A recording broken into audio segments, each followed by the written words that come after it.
Welcome guys to lecture 8 of basic to advanced course. अब तक मैंने आपको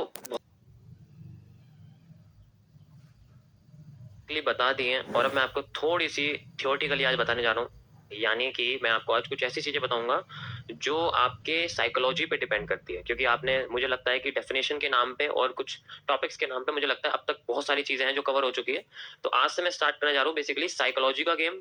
थोड़ी थोड़ी साइकोलॉजी मैं आपको बताऊंगा कि मतलब आपको कहाँ दिमाग अपना यूज करना होगा, और वो सब चीजें भी आपको याद ही रखनी पड़ेगी। बेसिकली जब याद रखोगे तो वही बार बार यूज होंगी।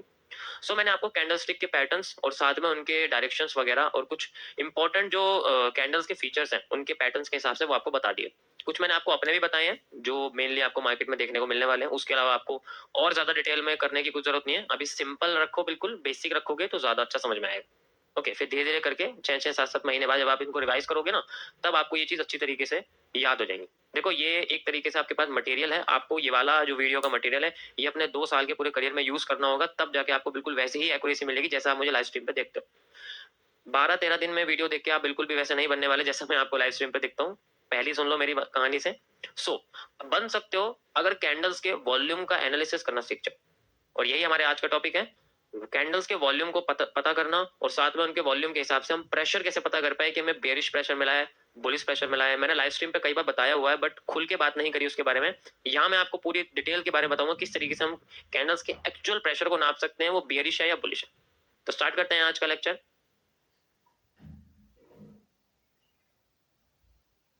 गाइस, अभी मेरे पास ये 2 कैंडल्स हैं, वो भी एक गोल्ड के फॉरेक्स पेयर पे, ठीक है।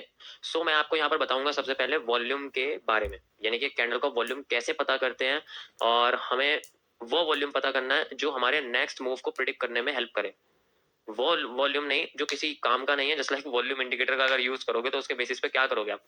बस एक आइडेंटिफिकेशन कर सकते हो कि भाई यहाँ ज्यादा यहाँ कम है, बस इसके अलावा तो कुछ होता नहीं है। लेकिन उससे भी बहुत इंपॉर्टेंट बात होती है अगर आप ये पता कर पाओ कि मार्केट में नीड कितनी है। भाई डिमांड अगर हमें पता लगेगी तभी तो हम उस हिसाब से सप्लाई देंगे। अगर मान लीजिए मैं आपसे कहता हूं कि मेरे पास एक प्रोडक्ट है, एंड द प्रोडक्ट इज ये, मेरे पास मान लीजिए मेरे पास ये आईफोन है।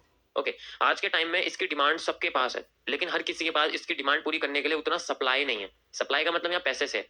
तो ये डिमांड पूरी है, डिमांड तो है लेकिन सप्लाई नहीं है। बेसिकली इसका क्या सोल्यूशन क्या निकल सकता है कि हम लोग क्या करें, हम अपनी सप्लाई पूरी करेंगे तो हमें हमारी डिमांड मिल जाएगी।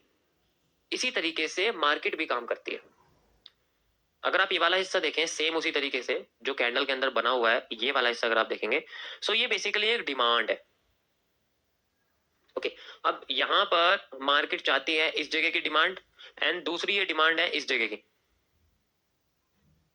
आप सोचो ये डिमांड कैसे हो, मैं आपको बताता हूं। अभी आप लोग कैंडल्स के मेकिंग प्रोसेस पे नहीं, अभी मैं जो आपको बैक एंड का प्रोसेस बता रहा हूं उसको समझो, फिर मैं आपको कैंडल मेकिंग के प्रोसेस से समझाता हूं कि यहाँ डिमांड और सप्लाई का क्या रोल है। तो मैंने आपको बताया कि भाई मेरे पास आईफोन है और मेरी कोई डिमांड चाहिए, मतलब मान लीजिए ये आईफोन है मुझे चाहिए, लेकिन मेरे पास इतनी सप्लाई नहीं है। मेरे पास सप्लाई सिर्फ 100-1 लाख की है, लेकिन आईफोन की कीमत है 1.5 लाख। अब मैं क्या करता हूँ, मैं 50,000 क्या करता हूँ, लोन पे लेता हूँ। मैंने 50,000 रुपए का लोन ले लिया, और जैसे मैंने लोन लिया मेरी सप्लाई पूरी हो गई। अब जैसे मेरी सप्लाई पूरी होगी, मेरे जैसे कई सारे लोग और सोचेंगे, उन्हें भी लगेगा कि यार इस तरीके से हम लोग अपनी डिमांड को पूरा कर सकते हैं, तो वो सारे के सारे लोग इसी तरीके से लोन लेना शुरू कर देंगे। और इसी लोन लेने के चक्कर में मार्केट में एक ट्रेंड क्रिएट होता है, जो आप देख सकते हो। ये ट्रेंड पूरे सबकी सबकी डिमांड पूरी हो रही है, जो आप देख सकते हो। ये सब वो यूजर्स हैं जो आईफोन खरीदना चाहते हैं मेरी तरह, और उनकी डिमांड यहाँ आके पूरी हो जाती है, and then they got a supply. जब सबकी सप्लाई पूरी हो जाती है, देन मार्केट एक पॉजिटिव एरिया में आ जाती है, यानी कि न्यूट्रल स्टेट में आ जाती है। अब यहाँ से मार्केट फिर डिमांड क्रिएट करती है। डिमांड कब क्रिएट करती है? जब एक नया प्रोडक्ट आता है। मान लीजिए ये एप्पल का सबसे लेटेस्ट फोन है वैसे तो, पर आप मान लीजिए, और मैं कहता हूं कि अब बाद में अगले कुछ महीनों बाद कंपनी जब तक सप्लाई पूरी होती है, ये मान लीजिए ये सप्लाई है यहां से लेके यहां तक, जब तक सप्लाई पूरी होती है, कंपनी को पता रहता है कि उसकी सप्लाई कब खत्म होने वाली है अपनी तरफ से। जब उनकी सप्लाई खत्म हो जाती है, तब वो डिसाइड करते हैं कि पुरानी की सप्लाई बंद कर दो और नए वाले प्रोडक्ट की सप्लाई स्टार्ट कर दो। और वो नया प्रोडक्ट कुछ हल्का फुल्का जो है उसके अंदर क्रिएशन करते हैं, लोगों को एंगेज करने के लिए उसके अंदर कुछ फीचर्स ऐड करते हैं, वगैरह वगैरह बहुत सारे होते हैं। और यही सब चीजें एक नई डिमांड क्रिएट करने के लिए मार्केट में आते हैं। तो अगर आप यहाँ पर देखोगे तो बेसिकली जैसे ही पुराने आईफोन की डिमांड पूरी हो चुकी है, तो नए आईफोन की डिमांड बढ़ रही है। अब यहाँ लगता है कि नए आईफोन के फीचर अच्छे नहीं है पिछले वाले से, तो पिछली डिमांड तो यहाँ तक पहुंच गई थी, लेकिन इस बार जो डिमांड है वो कम ही रही। तो लोगों की डिमांड कम थी, इसलिए यहाँ पर सप्लाई भी कम मिली। सप्लाई कम मिली तो फिर क्या करा कंपनी ने, दोबारा से मार्केट ने अपने प्रोडक्ट को उतारा, फिर दोबारा से उनकी सप्लाई कम हो गई, क्योंकि नए प्रोडक्ट में और जान नहीं थी। मान लीजिए हमने 5G फोन निकाला, लेकिन कंपनी ने बोला हमारे अभी 5G फोन सिम का सपोर्ट नहीं कर रही है, तो क्या होगा, लोग उस फोन को खरीदना बंद कर देंगे। लोग लगेगा हमारे हिसाब से है ही नहीं, या इसमें तो चार्जिंग भी फास्ट नहीं, तो कुछ लोगों की बात ही आ जाएगी। जैसे ही मार्केट के अंदर ये सारी की सारी चीजें लगेगा, फिर उनका एक ऐसा प्रोडक्ट आएगा जो बेसिकली उनके पुराने प्रोडक्ट को बेचने की, मतलब कोई उनका इनके जरिए, मान लीजिए नया प्रोडक्ट नहीं चल पाया तो लोग क्या करेंगे, पुरानों की तरफ जाएंगे। तो उनमें से ही कोई एक पुराना प्रोडक्ट उठ जाएगा। मान लीजिए 15 या 16वां वर्जन है आईफोन का, और उससे पहले 11वां या 12वां या मान लीजिए 13वां या 14वां चल जाता है, उसका 13th वर्जन चल जाता है, तो सप्लाई जो है ना वो पीछे के वर्जन की आएगी। फिर ये आप देख रहे हो, ये पीछे के वर्जन की सप्लाई, क्योंकि जब 13 लॉन्च हुआ था तो उसकी सप्लाई ज्यादा नहीं थी, फिर जब 14 हो गया उसकी सप्लाई और भी कम हो गई, 15 की बहुत ज्यादा हो गई, और अब 16 की और भी कम है, एंड देन जब 17 की बात है उसकी तो जीरो होगी, तो लोगों ने 17 की बजाय 14 और 13 और 14 को खरीदना प्रेफर करा, तो इसी की सप्लाई लोगों ने पूरी करी। तब जाके मार्केट में देखा कि हमें, कंपनी को पता लगा कि हमें बेसिकली 16 और 17 वर्जन को अपग्रेड करने की जरूरत नहीं, हमें 13 और 14 के वर्जन जैसा ही कुछ बनाना पड़ेगा, क्योंकि लोगों की डिमांड उसी पर है।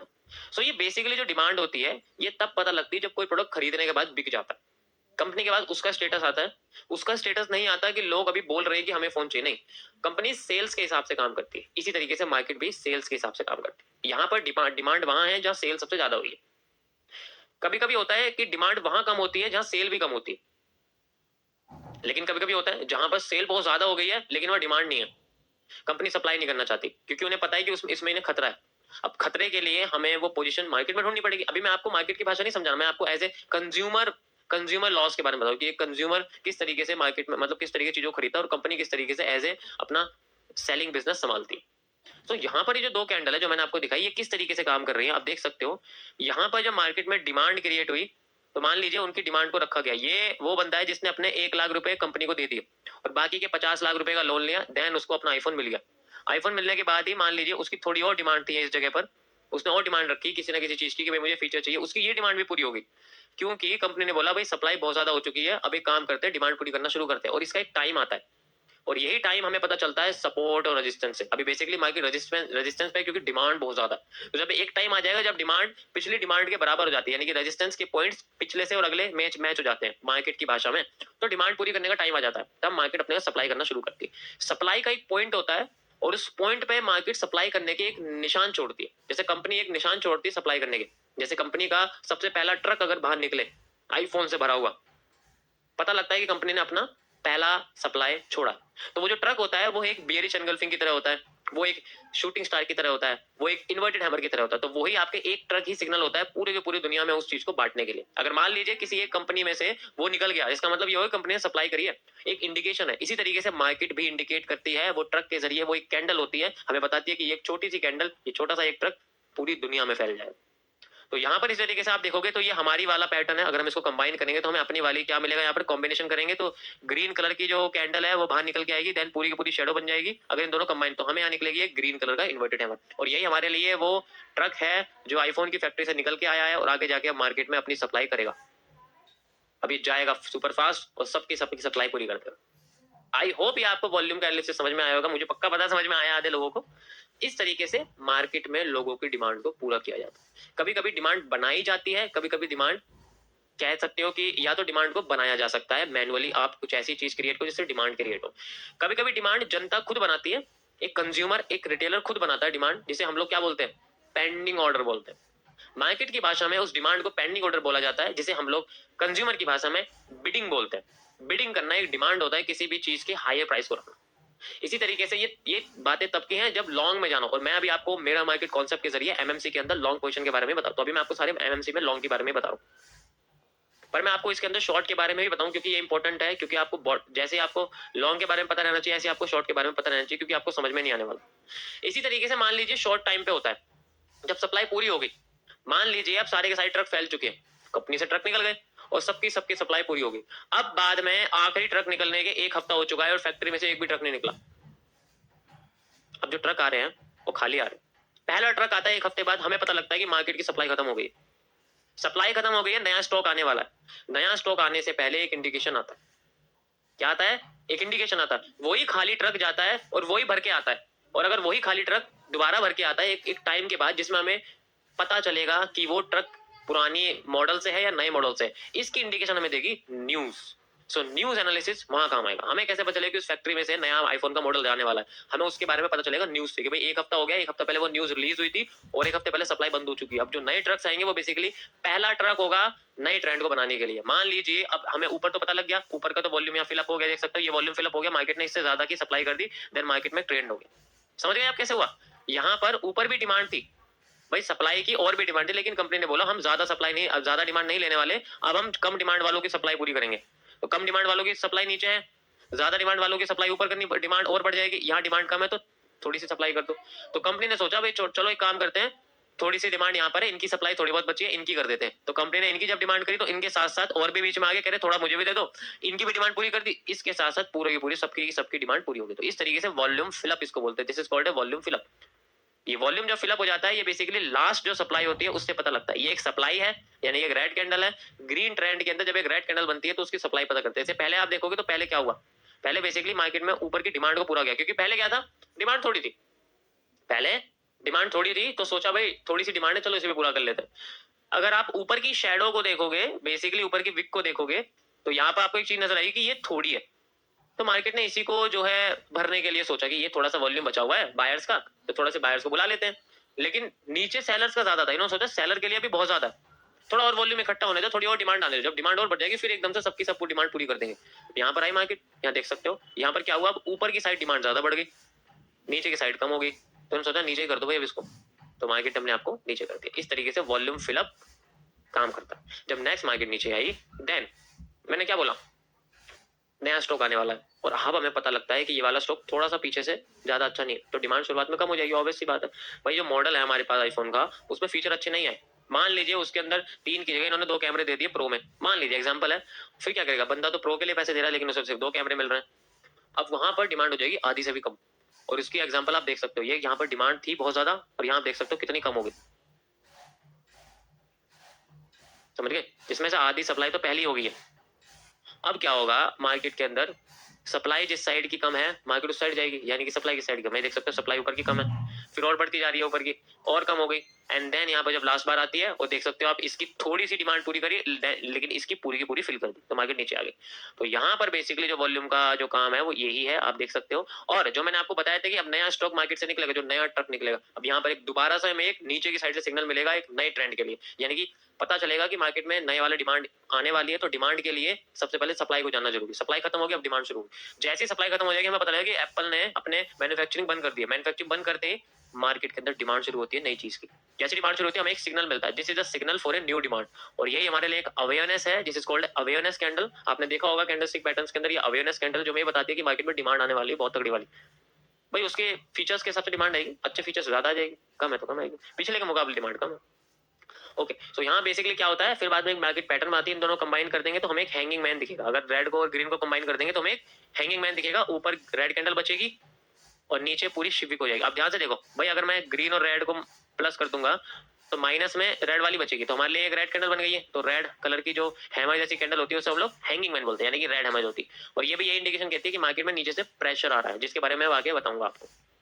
ओके, आई होप आपको ये चीज समझ में आ रही होगी किस तरीके से मार्केट में वॉल्यूम काम करते हैं। अब बात करते हैं यहाँ पर सिंपल लैंग्वेज में, मार्केट की भाषा में। अभी मैंने आपको कंज्यूमर और बिजनेस की भाषा में बात करके बताया है, ठीक है। चलो वॉल्यूम फिल्म कैसे, वॉल्यूम एनालिसिस कैसे करते हैं कैंडल का, और volume fill up and volume burst, ये 2 टॉपिक है जो मैं आपको आज बताने वाला हूं इसके अंदर, ठीक है। देखो 2 टॉपिक आते हैं, एक तो आता है आपके पास वॉल्यूम फिलअप। वॉल्यूम फिलअप क्या होता है, ये बेसिकली वो एरिया होता है जहां पर मार्केट वॉल्यूम फिलअप कर चुकी होती है या करना चाहती।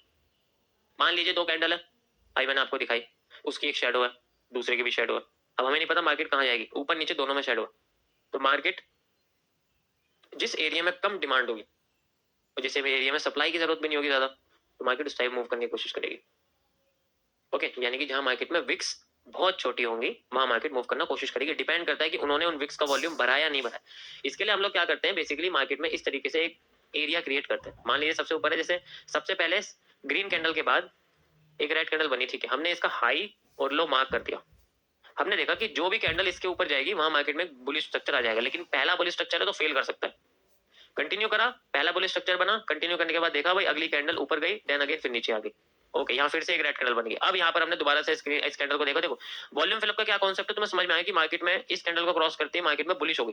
भाई यहाँ तक तो बुलिश हुई है ना, बेशक नीचे आ गई हो, लेकिन यहाँ से लेकर यहाँ तक तो बुलिश होगी। कितनी बुलिश होगी? मार्केट अपने पोजीशन से आधी उठ गई है, यानी कि यहाँ पर देखा जाए तो अच्छा खासा यहाँ इस रीजन में एक फास्ट ट्रेड के जरिए फास्ट प्रॉफिट निकल के आया। वो अलग बात है कि निकाले या ना निकाले उसमें थोड़ी दिक्कत पड़ेगी।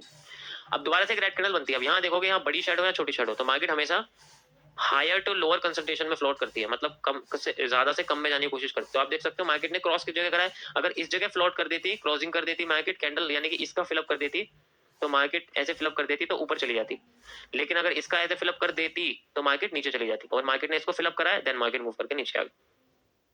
ये सब फैक्टर भी डिपेंड करते हैं कि ये मार्केट टॉप लेवल पे होनी चाहिए, यानी कि रेजिस्टेंस पे होनी चाहिए मार्केट, तभी जाके काम करेगी सही से। अगर रेजिस्टेंस पे नहीं होगी, रेजिस्टेंस और सपोर्ट के सेंट्रल रीजन में होंगे, तो इसके फेल होने के चांसेस ज्यादा होते हैं, क्योंकि वहां मैनिपुलेशन हो जाता है। मान लीजिए छोटी मोटी डिमांड है, उनको धोखेबाजी से पूरा कर दिया, या फिर छोटी मोटी सप्लाई को इग्नोर कर दिया, तो इग्नोरेंस ही आपका फेक मूव होता है, इसमें आप फंस सकते हो। तो कोशिश करना कि आप जितने भी ये सप्लाई डिमांड की कैंडल्स मिलेगी आपको ऐसे वॉल्यूम फिलअप वाली, या आपको टॉप पे ढूंढनी है या फिर बॉटम पे ढूंढनी है।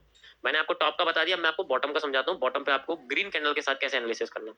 अगर आप देखोगे सो बेसिकली यहाँ तो नहीं है सिस्टम, यहाँ देखिए आप, ठीक है। यहाँ पर अगर आप देखोगे तो यहाँ बेसिकली आप देखोगे कि भाई मार्केट के अंदर छोटा एरिया तो ये था और बड़ा ये था, मार्केट ने फिर भी बड़ा वाला एरिया को चुप कर। इसलिए मैंने बोला कि हर बार काम नहीं करेगी, क्योंकि सेंट्रल रीजन है मार्केट। देखो इस मार्केट इससे भी नीचे आ रही है और इससे भी ऊपर है, इसका मतलब ये एरिया सेंट्रल है, और सेंट्रल रीजन में कोई भी थ्योरी काम नहीं करती। कभी कभी कोई थ्योरी काम कर जाती है, लेकिन ज्यादातर थ्योरी काम नहीं करती। तो यहाँ वॉल्यूम फिलअप का कैसे यूज करेंगे हम, मार्केट में से इस रेड कैंडल की जो डिफरेंट कलर की कैंडल है, इसके हाई और इसके क्लोजिंग तक का एरिया क्रिएट करेंगे। This is volume fill up and this is also a volume fill up. यहाँ पर जिस साइड का वॉल्यूम पूरा का पूरा फिल हो जाएगा, देन मार्केट उस साइड फ्लोट करना शुरू कर देगी। देख सकते हो वॉल्यूम यहाँ का फिल हो गया, तो मार्केट ने इधर की साइड फ्लोट करना शुरू कर। ये बहुत बढ़िया तरीका है मार्केट के ट्रेंड को कंटिन्यू करने का। यहाँ से पोजीशन भी बनती है, लेकिन डिपेंड करता है कि वो रेजिस्टेंस पे है सपोर्ट उतनी एक्यूरेट बनेगी। इसके बारे में आपको बताऊंगा आगे की पोजीशन कैसे बनाई जाती है। अभी मैं आपको ट्रेड नहीं बता रहा हूँ, ट्रेडिंग करनी नहीं सिखा रहा हूँ, मैं आपको सिंपल मार्केट के स्ट्रक्चर को समझाना सिखा रहा हूँ। ठीक है, अब हम थोड़ी डिटेल में आ गए। अभी तक हमने पूरे के पूरे चीटियों के बिल को पढ़ा, अब हम चीटियों पे आ गए। एक एक चीटी के बारे में आपको समझाऊंगा मैं, तब आपको पता चल जाएगा कि मार्केट कैसे मूव करती है। ओके गाइस, सो इन चीजों को क्या कहते हैं, इन ब्लॉक्स को हम लोग क्या कहते हैं, these blocks are volume fill up. आप इनको वॉल्यूम फिलअप कह सकते हैं। और यहाँ पर अगर आप देखोगे ये वॉल्यूम फिल नहीं होया, तो ये वॉल्यूम जो फिलअप है ये नॉट फिल्ड में आ जाएगा। ठीक है, यानी कि ये नहीं फिल्ड हुआ। मान लीजिए एग्जांपल आपको बताता हूँ कि मार्केट में ट्रेंड कैसे बनेगा, ब्रेकआउट कैसे होगा। ब्रेकआउट तभी होता है जब मार्केट में जितने वॉल्यूम की नीड है उससे ज्यादा मिल जाए। एक ग्लास है, अगर मैं इस ग्लास में जितना पानी है उससे कम कर दूंगा, तो मेरे अंदर तलब मचेगी कम क्यों है, मुझे पूरा भरना है इसको। अगर ये इतना भर दिया तो मुझे पूरा भरने की मन करेगा, और जब पूरा भर के ज्यादा भर दिया तो बाहर आ जाएगा, उसे हम लोग बस्ट बोलेंगे, पानी तो बाहर फैल गया। ये चीज होती है, इसका मतलब हमारा ध्यान नहीं है। अगर हमें लगता है कि जो हम पानी घेर रहे हैं वो हमारे खुद से हाथ से है, तो हम उसको रोक सकते हैं जल्दी, और वो फेक आउट बन जाएगा। अगर जल्दी रोक दिया मान लीजिए, लेकिन अगर वो कंटिन्यूअस है तो फिर वो फेक आउट नहीं है, वो एक ब्रेकआउट है। एग्जांपल के तौर पे मैं बताता हूँ, हमें कितने वॉल्यूम की नीड थी इस कैंडल में। नीचे का तो फिलअप हो नहीं पाया, मार्केट गई बेशक, रुकी तो नहीं ना, हमें बॉडी चाहिए मार्केट की, यहाँ बॉडी मिली। हमें वॉल्यूम कितना चाहिए था, इतना वॉल्यूम कितना मिल गया, इतना वॉल्यूम मिल गया। अब इतना सारे वॉल्यूम का हम लोग क्या करेंगे, और ये जो एक्स्ट्रा वॉल्यूम मिला यहाँ से यहाँ तक, इस चीज को हम लोग बोलते हैं वॉल्यूम बर्स्ट, यानी कि एक्स्ट्रा वॉल्यूम मिल जाना मार्केट के अंदर। इसको हम लोग क्या बोलते हैं, वॉल्यूम। बस गाइस, ये मेरी अपनी बनाई हुई चीजें हैं, मेरे अलावा आपको कहीं नहीं मिलने वाली। पहले सुन लो, ये मेरी अपनी बनाई हुई चीजें। ये टॉपिक, ये एक्सप्लेनेशन, ये कैंडल्स का डिवीजन और इस तरीके से कैंडल्स की साइकोलॉजी को समझना, ये आपको मेरे अलावा कहीं नहीं मिलेगा। पहली बता रहा हूँ, चाहे आप कोई कहीं भी खोज लो दुनिया में। ठीक है, क्योंकि ये मैंने खुद ने बनाए हुए मेरे अपने टॉपिक्स है, और ये कितने काम करते हैं जब आप खुद करोगे ना, एक्सपीरियंस लोगे 1-1.5 साल का, तब आपको पता लगेगा कि ये कितने काम करते हैं। तो वॉल्यूम बर्स्ट क्या होता है, जब मार्केट में जितना वॉल्यूम चाहिए उससे ज्यादा मिल जाए, और अगर वो डबल से भी ज्यादा होता है, मार्केट एक ट्रेंड पकड़ लेती है। आप देख सकते हैं मार्केट ने कितना अच्छा ऊपर एक ट्रेंड पकड़ा हुआ। मार्केट फिर ट्रेंड में आगे देखो, फिर मार्केट ट्रेंड करने लग गई, फिर एकदम से मार्केट नीचे आई, देन कंटिन्यू करना शुरू कर दी। ये एक बाद का ट्रेंड है। ठीक है, जब पता चला कि भाई पानी भर गया है ग्लास में, तो एकदम से पानी की सप्लाई बंद कर दी। तो ये जो एकदम से बड़ी रेड कैंडल है वही है भाई, एकदम से पानी की सप्लाई मैंने बंद कर दी। मैंने ग्लास से या जिससे भी पानी ले रहा था, टंकी से पानी ले रहा था, तो मैंने टंकी एकदम बंद कर दी, सप्लाई जीरो हो गई। तो यहाँ आते ही सप्लाई बिल्कुल जीरो हो गई, और यहाँ से लेके जो वॉल्यूम था, यहाँ से मान लीजिए ग्लास था पूरा का पूरा, ये ग्लास जो था मैंने खत्म कर दिया, है ना, पानी ज्यादा बिखर गया, ये चीज। तो इस तरीके से वॉल्यूम फिलअप काम करता है। मैं एक बार और आपको समझाता हूँ, आप यहाँ देखिए, ये देखिए, यहाँ पर बेसिकली क्या हुआ, एक रेड कैंडल बनी बॉटम पे, ठीक है, बन तो यहाँ पे रही थी, तो यहाँ पर आप देखोगे तो मार्केट के अंदर कैंडल्स की दो शेडोज बनी हुई, यानी कि दो जगह वॉल्यूम की नीड है, एक तो यहाँ नीड है और एक बेसिकली यहाँ पर नीड है। तो मार्केट ने क्या करा, कम वॉल्यूम नीड की जगह पे जाने की कोशिश की, तो मार्केट ने ये वाला वॉल्यूम फिलअप कर दिया भाई, मार्केट ने वाला वॉल्यूम फिलअप कर दिया, लेकिन उससे ज्यादा वॉल्यूम दे दिया भाई, जितना वॉल्यूम चाहिए उससे 2-3 गुने से तो ज्यादा ही है ये। इसका मतलब क्या हो गया, मार्केट में ट्रेंड बन गया एक नया। तो ये जो एक्स्ट्रा एरिया मार्केट ने कवर किया है, यही एक ब्रेकआउट होता है। आपको क्या लगता है ब्रेकआउट हमेशा WM पे बनते हैं? नहीं, ऐसे ब्रेकआउट होते हैं, यही ब्रेकआउट होते हैं असली, यही तो फेक आउट नहीं बनते कभी भी। जब बनते हैं तो कभी कभी बनते हैं, लेकिन जब नहीं बनते हैं तो बिल्कुल नहीं बनते हैं। तो यही आपका वॉल्यूम बर्स्ट है। ओके गाइस, आई होप आपको ये चीज समझ में आ रही होगी किस तरीके से वॉल्यूम बर्स्ट काम करते हैं। यही वॉल्यूम बर्स्ट आपको आपके ट्रेंड के आगे के पहुंचाने की हेल्प करेगा, और ये बहुत पावरफुल होते हैं वॉल्यूम बर्स्ट, इतनी आसानी से फेल नहीं होते हैं, बहुत पावरफुल होते हैं। आप देख लीजिए, अगली कैंडल ग्रीन बनी है, उसके अगली भी ग्रीन बनी है, कितना बड़ा ट्रेंड इसने निकाल के दिया है। अच्छा सा ये लॉस एंड ऊपर का सारा प्रॉफिट। सेम आप यहाँ पर भी देख सकते हो, इसी तरीके से देखो यहाँ मैं आपको डाउन ट्रेंड के लिए समझाता हूँ, डाउन ट्रेंड में कैसे होता है। अब आप देखिए इस जगह पर मार्केट में टॉप है, मैंने क्या बोला, ये चीज आपको टॉप और बॉटम पे देखनी है, सेंट्रल एरिया पे बिल्कुल नहीं, सेंट्रल एरिया पे कुछ भी नहीं देखना, उसको तो भूल जाओ, कंटिन्यूएशन में रखो उसको, ठीक है। यहाँ अगर आप देखोगे तो बेसिकली यहाँ पर क्या हुआ है, मार्केट के अंदर सबसे पहली जो रेड कैंडल है वो ये आई है, बेशक कैसे भी हो, है तो रेड ही। तो हम क्या करते हैं, हम लोग इसका हाई और इसका लो कनेक्ट कर देते हैं, इस तरीके से कर दिया। अब हमने देखा कि भाई ऊपर की साइड का वॉल्यूम तो फिलअप थोड़ा सा हुआ है, इतना सा बच गया। अगर इतना सा भी वॉल्यूम बच गया ना, तो मार्केट रिवर्स आ जाती है। वो अलग बात है कि दोबारा आती है इसको फिलअप करने के, लेकिन बहुत टाइम लगाती है। तो अभी मान के चलो कि भाई मार्केट के अंदर बेसिकली ये वाला जो रीजन है वो नहीं फिलअप होया, ये फिलअप नहीं हो पाया, नीचे का हो गया। नीचे का कितना था भाई, नीचे का अगर हम देखें तो नीचे का ही वॉल्यूम था, नीचे का ज्यादा वॉल्यूम था, तो मार्केट ने नीचे के वॉल्यूम को फिलअप करने की ज्यादा कोशिश, आप देख सकते हो। ओके, तो यहाँ से मार्केट ने फिलअप करा एंड देन मार्केट में एक मूव आया जनरेट होकर, जो नीचे की साइड आ गया। कितना बड़ा मूव हमें देखने को मिला है, देखा यहाँ तक, यहाँ से फिर दोबारा वॉल्यूम बस, फिर एक बार और वॉल्यूम बस, और देखो यहाँ से मार्केट फिर ऊपर चली। ऐसे आप लोग मार्केट के अप डाउन पता कर सकते हो। आपने लाइव स्ट्रीम में मुझे देखा भी होगा, मैं कैसे टॉप पे पकड़ लेता हूँ, बॉटम पे पकड़ लेता हूँ, बहुत सारे रीजन है उसके भी, आप ऐसे नहीं पता कर सकते, आप हर जगह वॉल्यूम बस्ट वॉल्यूम फिलअप लगाने लग जाओगे। ये बेसिकली बस एक आइडेंटिफिकेशन है मार्केट के कैंडल्स के वॉल्यूम को आइडेंटिफाई करने का, ठीक है। तो हम इसको नॉट फिल्ड ना लिख के पार्शियली फिल्ड लिखेंगे, क्योंकि पार्शियली का मतलब होता है किसी चीज को अधूरा छोड़ना। ये अधूरा छोड़ गई है मार्केट, यहाँ से अपने आप को छोड़ गई ना अधूरा, लेकिन ये पूरा का पूरा फिल कर दिया। और ये जो फिल करने के बाद एक्स्ट्रा एरिया है, ये तो वॉल्यूम फिल्ड हो चुका है यहाँ पर, ठीक है। यहाँ पर क्या हो चुका है, वॉल्यूम फिल्ड हो चुका है। लेकिन जो आप देखोगे यहाँ पर, ये बेसिकली जो एक्स्ट्रा एरिया, ये क्या हो गया दोबारा से, this is a volume burst. ये एक्स्ट्रा वॉल्यूम है जो मार्केट ने लिया है, ठीक है। अब इसी वॉल्यूम बर्स्ट को अगर मार्केट और रिकवर करती है तो मार्केट के अंदर एक ट्रेंड आता है। आई होप आपको ये चीज समझ में आई होगी। बहुत ही सिंपल है, कैंडल्स के शेडो के बेसिस पे आपको सब कुछ करना है, और कुछ मत देखो अभी फिलहाल के लिए। बस आप ये समझो कि ये भी एक तरह की डिमांड है जो पूरी करने के लिए मार्केट कोशिश करती है। जहां कम होती है कभी कभी वहां जाती है, कभी ज्यादा होती है कभी कभी वहां जाती है। अभी यहाँ पर ज्यादा है इसलिए मार्केट यहाँ ज्यादा जा रही है, कभी कभी कम पे भी चली जाती है, डिपेंड करता है ये सब। ओके गाइस, एक बार और इस चीज को देख लेना, ठीक है। वैसे इतना मुश्किल नहीं है, बस आपको शेडो का यूज करना है, और जिस साइड मार्केट मूव करके क्लोज करती है वहां पर मार्केट में ट्रेंड बन सकता है। हर बार नहीं बनता है, ज्यादा टाइम बन जाता है। स्कैल्पिंग का तो बनता ही बनता है, वजीर का तो मैं नहीं बता सकता, लेकिन स्कैल्पिंग का तो बनता ही है। डिपेंड करता है, अगर आपने टॉप पे पकड़ा है तो बॉटम तो पक्का आपका, और अगर आपने बॉटम पकड़ा है तो टॉप तो पक्का आपका। ओके, नेक्स्ट हम चलते हैं वॉल्यूम प्रेशर के बारे में। अब मैं आपको कैंडल वॉल्यूम प्रेशर के बारे में बताऊंगा कि प्रेशर से कैसे पता लगता है कि मार्केट बैंड होने वाली है, बहुत जल्दी नीचे गिरने वाली है, सस्टेन करने वाली है यानी कि कंसोलिडेशन, या फिर वहीं से उठने वाली है। ये सिर्फ आप कैंडल की विक्स से पता कर पाओ। अभी मैं कैंडल्स के अंदर हूं, तो मैं विक्स के बेसिस पे आपको सारे के सारे टॉपिक आज के दिन समझाने वाला हूँ। ये वीडियो थोड़ी सी लंबी और मुझे लगता है कॉम्प्लेक्स है, लेकिन समझ में अगर आपने कर ली तो बहुत सारे टॉपिक आपके क्लियर हो जाएंगे। स्टॉप लॉस लगाना सीख जाओगे, टेक प्रॉफिट सेट करना सीख जाओगे, पता लग जाएगा, ठीक है। एकदम तो नहीं आएगा, बट अभी ये समझिए। अब मैं बात करने जा रहा हूँ आपके सामने नेक्स्ट टॉपिक, जो कि हमारा है कैंडल प्रेशर के बारे में, कैंडल वॉल्यूम प्रेशर, ठीक है। ये बेसिकली हमें विक्स से पता लगता है, विक्स एंड शैडोज का ये कॉन्सेप्ट है, ठीक है। विक्स एंड शैडोज का ये बेसिकली कॉन्सेप्ट है, तो आप इसको समझ सकते हैं किस तरीके से काम करता है। इसके अंदर हम लोग क्या करते हैं, मार्केट में कैंडल की शैडोज और विक को देखते हैं। मार्केट में कैंडल्स की शैडोज और विक को देखते हैं। देखो शैडो क्या होती है, शैडो होती है कैंडल के नीचे का हिस्सा, विक होती है कैंडल के ऊपर का हिस्सा। जो बत्ती होती है जलाते तो ऊपर से ही हो, तो विक वो हो गई, शैडो नीचे से हो गई, ठीक है। ये भी कोई नहीं बताएगा आपको, पहले बता रहा हूँ, ध्यान से सुन लो इसको, ठीक है। तो रेड कैंडल में उल्टा हो जाता है, क्योंकि वो कैंडल उल्टी हो जाती है तो उसकी विक नीचे आ जाती है, शैडो ऊपर हो जाती है। तो अगर आप यहाँ पर देखोगे तो रेड कैंडल की जो शैडो है उसकी जो नीचे की विक है ही नहीं, नीचे की तो वीक ही नहीं है, लेकिन इसके अंदर है। अब यहाँ पर हम लोग प्रेशर का कैसे यूज करेंगे? प्रेशर ये मैं समझाता है, ये कैंडल का प्रेशर ही आपको बताएगा कि आपको जो हैमर है, जो हैंगिंग मैन है, जो शूटिंग स्टार है, और जो आपका बुलिश और बियरिश एनगल्फिंग है, ये आपको कैसे पता लगेगा? और जितने भी सारी डोजीज है उनके बारे में आपको कैसे पता लगेगा? जितनी भी डोजीज आप देखते हो उन सारी डोजीज में आपको पता कैसे लगेगा कि बेसिकली कहाँ किसका ज्यादा प्रेशर है, कहाँ काम। अब मैं आपको बताता हूँ कि ये कैसे काम करता है। ध्यान से देखिए, अगर मैं आपको बॉटम पे लेके चलूं तो यहाँ पर आपको एक चीज नजर आएगी। ये आप बॉटम देख रहे हो, यहाँ मार्केट में सबसे बड़ी शैडो किसकी है? जो सबसे नीचे है। आप यहाँ देखिए, इसकी शैडो बड़ी नहीं है, इसकी भी नहीं है, इसकी कितनी बड़ी शैडो है। शैडो का मतलब होता है मार्केट में दूसरी भाषा में प्रेशर। अगर शैडो नीचे बन रही है इट मींस मार्केट के अंदर प्रेशर है।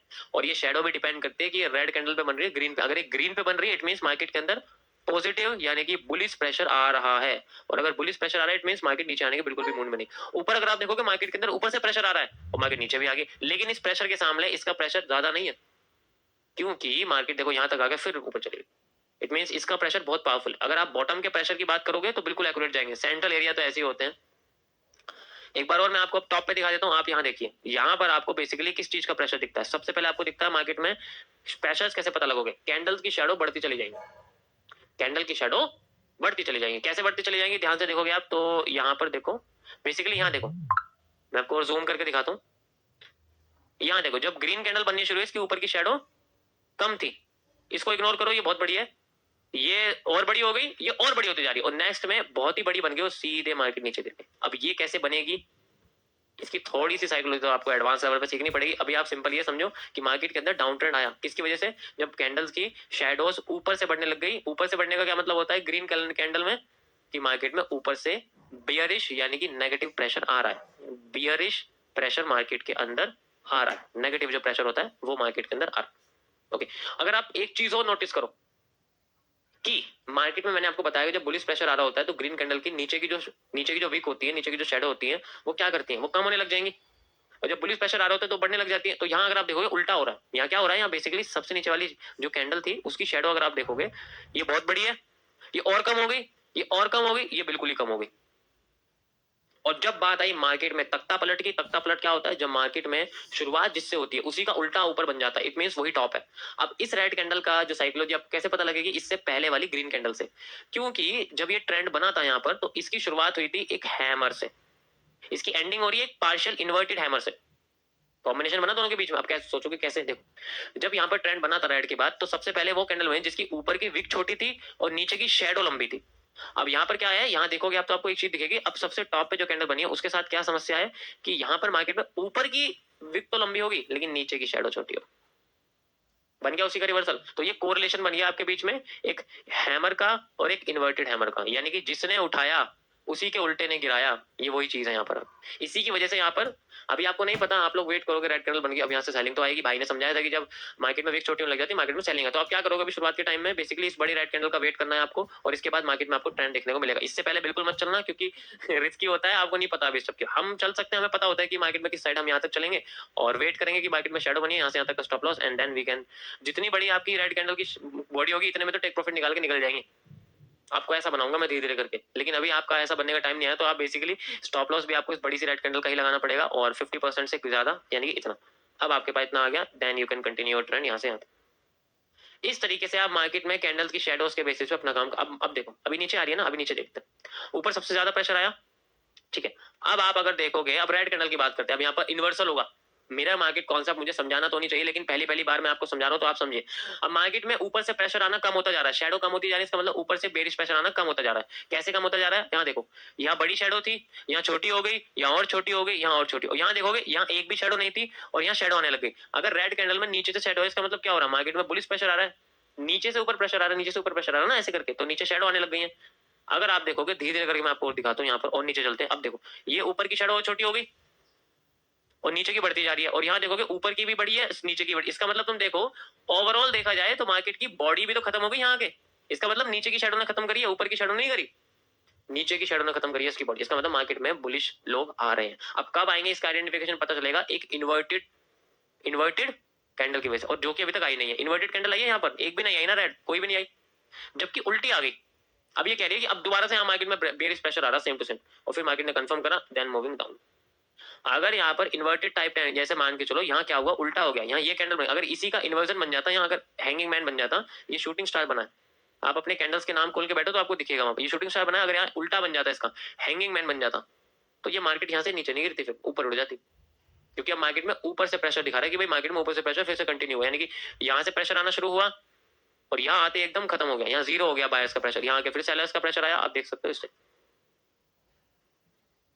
अब यहाँ पर दोबारा से आ जाओ, मार्केट दोबारा आती है and now you can see market के अंदर दोबारा से ऊपर की साइड शेडो नहीं है, ऊपर फिर शेडो ज्यादा आई, फिर कम हो गई, नीचे देखोगे मार्केट में शेडो कम होती जा रही है और कम हो गई, लास्ट बार बिल्कुल ज्यादा आ गई, अब यहाँ पर मार्केट में शेडो बढ़ती जा रही है, और देखो यहाँ पर आप देखोगे तो ये एक हैंगिंग मैन आपको दिख रहा है पार्शियली, उसके बाद एक और कैंडल बनती है सेम इसी की तरह, देखो जैसे यहाँ बनी थी सेम टू सेम यहाँ बनी हुई है, देन अगेन दोबारा से मार्केट में वही बन रहा है जो यहाँ बना हुआ था, लेकिन इस बार थोड़ी सी चांसेस है, इस बार मार्केट में बायर्स आए थे, लेकिन इस बार मार्केट ने पूरा का पूरा वही एक हैंगिंग मैन बनाया जिसके बारे में बात करो, ये हैंगिंग मैन ही है, बेशक इसकी बॉडी आपको कम दिख रही है लेकिन है ये हैंगिंग मैन ही।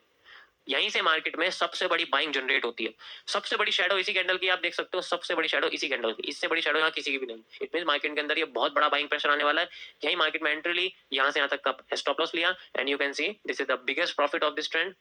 इस तरीके से आप लोग इसका 50-75% तक का स्टॉप लॉस, और यहाँ से मार्केट में इस तरीके से अपना प्रॉफिट जनरेट हो चुका, यानी कि यहाँ तक देख सकते हैं आप लोग। ओके, सो 1:9 का रिस्क रिवॉर्ड है, यानी कि 100 रुपए लगाए तो 900 रुपए कमा लिए इस तरीके से।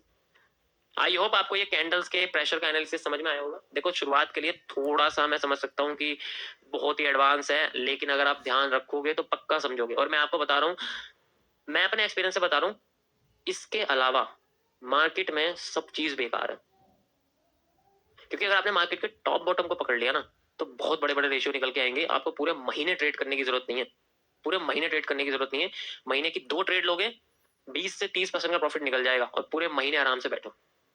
शुरुआत में तो ग्रो करने के लिए तुम पूरे महीने चलोगे, वो ऐसी बात तो जल्दी जल्दी परसेंट बढ़ाते रहोगे, एकदम से अकाउंट बढ़ना शुरू होगा जब तुम्हारी एक्यूरेसी इंक्रीज होगी। एक्यूरेसी कब इंक्रीज होगी? जब बड़े बड़े प्रॉफिट निकालोगे यार। एक बात बताओ, मैं तुमसे कह रहा हूँ कि तुमने क्या करा, 1:20 की ट्रेड निकाल दी, इतना स्टॉप लॉस है, जाएगा 1 रुपया आएंगे 20 रुपए, अब तुम्हारे को 10 बार लॉस हो गए, कुछ फर्क पड़ेगा तुम्हारे ऊपर?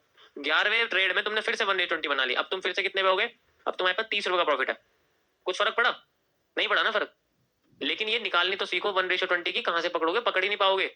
इसलिए मैं आपको बता रहा हूँ, और ये एक ही तरीका है जो मैं आपको बता रहा हूँ, बॉटम और टॉप पकड़ना।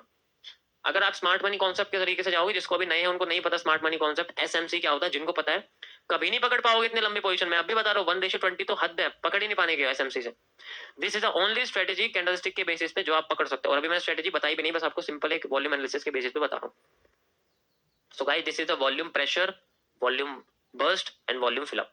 इस तरीके से हम लोग कैंडल्स के नेचर को आइडेंटिफाई करते हैं, ट्रेंड पता करते हैं, और साथ में हम उसी तरीके से मार्केट के स्ट्रक्चर को डिफाइन करते हैं। हमें बस मार्केट के टॉप और बॉटम पे ये चीजों को देखना है, सेंट्रल एरिया पे नहीं देखना है। पहले आप रेजिस्टेंस और सपोर्ट ड्रॉ करिए with the help of indicator, जो मैं आपको अभी तक बता चुका हूँ। उनके जरिए जब आप सपोर्ट रेजिस्टेंस पे आ जाओगे, then you can move on this, कि आप पहले रेजिस्टेंस पे मार्केट को देख रहे हो जो भी चल रही है, और फिर आपको उस पर ये चीजें देखनी। अगर आपको लगता है ऐसा कुछ स्ट्रक्चर बन रहा है, कैंडल्स की शेडो इंक्रीज होती जा रही है, और आपको हल्की सी आइडेंटिफिकेशन मिलती है कि भाई यहाँ से डाउन आना चाहिए, और अगर मार्केट डाउन हो जाती है, बस दैट इज द पॉइंट कि आपका रिवर्सल पक्का है। फेक रिवर्सल हो सकता है, बट मैं कहता हूँ फेक रिवर्सल होने से पहले वो स्कैल्पिंग जरूर देखे जाएगा, स्कैल्पिंग ट्रेड जरूर देखे जाएगा, बेशक वजीर ना बने। तो ये सब था आपके लिए वॉल्यूम के लिए, बाकी इसके अलावा भी कुछ नहीं है। ये बहुत बेसिक लेवल पर भी बताना, क्योंकि बेसिक टू एडवांस पे हो तो अभी यही समझो। वैसे तो बेसिक है, लेकिन आपके लिए बहुत ज्यादा एडवांस है, मुझे पता है। इस वीडियो कम से कम 3 बार देखना, तब आपको ये चीज समझ में आएगी। आई होप आपको आज का पूरा टॉपिक समझ में आया होगा, क्योंकि ये बेसिकली थोड़ा सा साइकोलॉजी का गेम है, बट अगर आप इजीली इसको लोगे, बिल्कुल बिल्कुल सिंपल लैंग्वेज में लोगे, जैसे मैंने आपको सिंपल लैंग्वेज में समझाया, तो बहुत जल्दी आपको समझ में आ जाएगा। और आप जब ट्राई करोगे, कम से कम इसमें आपको 5 से 6 हजार कैंडल्स पे ट्राई करना है। देखो कोई बड़ी बात नहीं है, 5-6 हजार कैंडल कोई बड़ी बात नहीं है। अगर आप एक दिन में 100 कैंडल करते हो, तब भी आप आराम से जो है 50 दिन में 5,000 कैंडल कर सकते हो। ओके, सो ये सब डिपेंड करता है आपकी प्रैक्टिस के ऊपर, कि आप एक दिन में कितनी कैंडल्स के ऊपर ट्राई करते हो, समझते हो उसको।